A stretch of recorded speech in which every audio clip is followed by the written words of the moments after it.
भागात काल झालेल्या पावसात अनेकांचे संसार उघड्यावर। शिवसेना शिंदे गटाच्या वतीने मदतीचा हात। मुख्यमंत्री एकनाथ शिंदे यांनी दूरध्वनीद्वारे नुकसानग्रस्त कुटुंबियांची परिस्थिती जाणून घेतली। काल शहापूर भागात झालेल्या मुसळधार पावसामुळे भारंगी नदीला पूर आला आणि त्यामुळे नदी किनारी असलेल्या गावात 5 ते 6 फुटापर्यंत पाणी शिरले व अनेक घरांचे नुकसान झाले। शहापूर तालुक्यातील गुजराती बाग, चिंतामण नगर, ताडोबा परिसरातील घरांमध्ये, इमारतीमध्ये 4 ते 5 फुटापर्यंत पाणी साचले होते। त्यामुळे अनेकांना घरातून बाहेर निघणे देखील कठीण झाले होते। अशा परिस्थितीमध्ये नागरिकांनी कसाबसा आपला जीव वाचवला, परंतु घरातील संपूर्ण साहित्य, जीवनावश्यक वस्तू, कपड्यांचे नुकसान झाले आहे।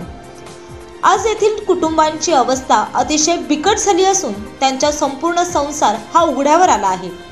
रस्त्यावर उभी केलेली वाहन दुचाकी, 4 चाकी वाहून गेल्यामुळे मोठ्या प्रमाणात नुकसान झाले आहे।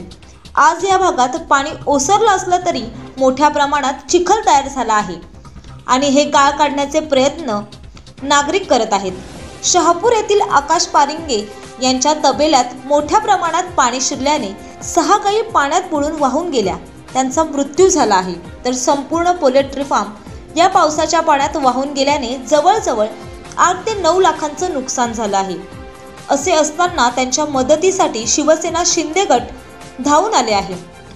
शिवसेना शिंदे गटाचे उपनेते प्रकाश पाटील, जिल्हा प्रमुख मारुती धिरडे व पदाधिकारी सहित कार्यकर्ते यांच्या उपस्थितीत घटनास्थळी नुकसानग्रस्त कुटुंबियांची पाहणी करून येथील नागरिकांना तात्काळ मदत कशी करता येईल यासाठी पाहणी दौरा करण्यात आला।